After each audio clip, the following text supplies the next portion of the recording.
Today I've been checking out GT Manager, which is out today in early access and costs £16.75 on Steam.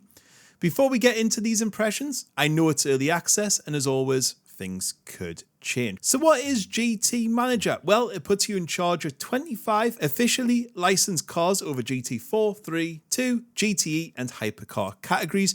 You start in GT4 and then if you score enough points, you progress to GT3 and so on.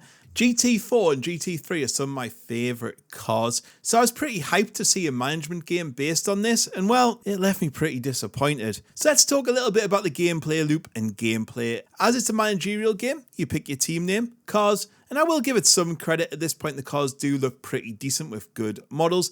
You pick what drivers you want to race for you, sponsors to make money, and well, off you go. The races take place across the world, however the tracks are not licensed. Play wise is where this game starts instantly falling apart on almost every level, it being a good endurance or managerial game. First up is the pure lack of stats. There's no information here, it's all very hands off and basic. The only real stats are a few for your car and your drivers. There's no race reports, rivals, emails, dilemmas, communications. There's nothing like that to immerse you in being a manager here.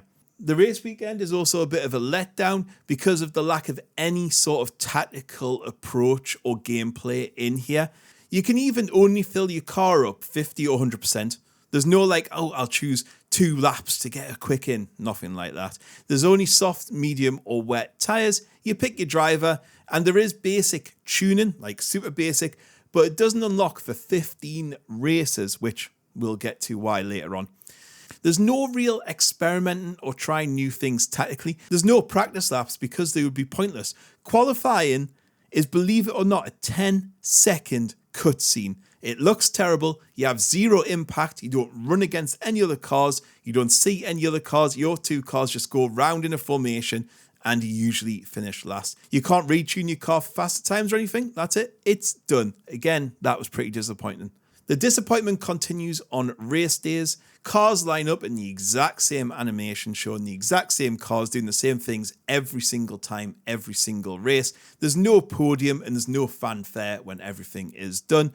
During the race, you can pit. There's 3 levels of push and a boost button. You get 3 boosts per stint, so between pit stops. You can zoom in and out of the action, so there is a few different camera angles, but there's very little decision making to be made during the race. There's no driver feedback or anything. I just sat with it on fast forward all the time. There are 4 things you need to manage, which is fuel, tyre wear, brake, engine temperature. If you push too hard for too long, your temperatures will raise and you'll have to slow it down. You can also speed up and pause time.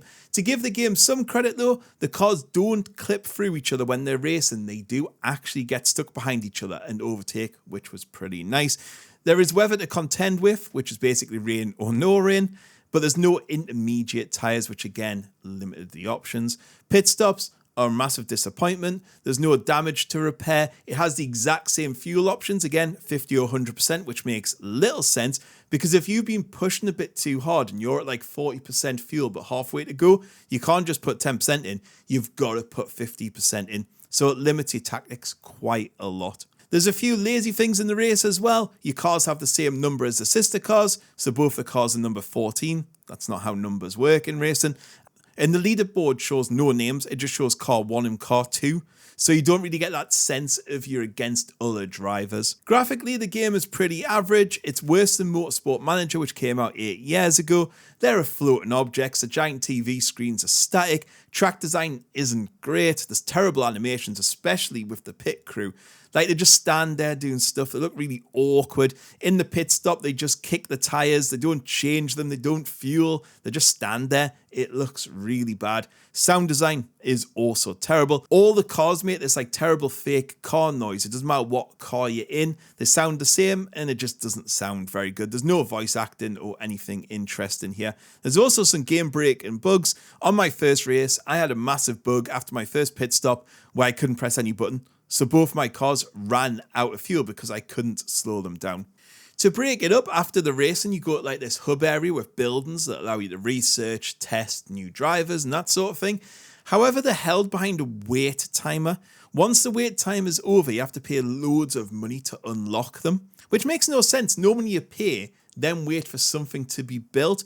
It also takes ages to research anything. Now, why does it take ages to research, and why am I waiting before paying? It seems weird, right? Well, I think you can guess where this is going. It's a mobile game. I went on the Play Store, and yeah, the exact same game is on there. It's filled with microtransactions, loot boxes, and guess what you can do on the mobile version to skip all these wait timers? And also this comes into play with the race. When you can set up your car, yep, you can pay money to speed up the research, to get rid of them wait timers. It's a mobile to PC port, but with an almost £20 price tag to make up for no microtransactions. However, the developer hasn't went, this won't make very good gameplay, will it? They've just left it, they've just changed it around a tiny bit, and it just doesn't work. So in conclusion, I think you can kind of see where I'm going here.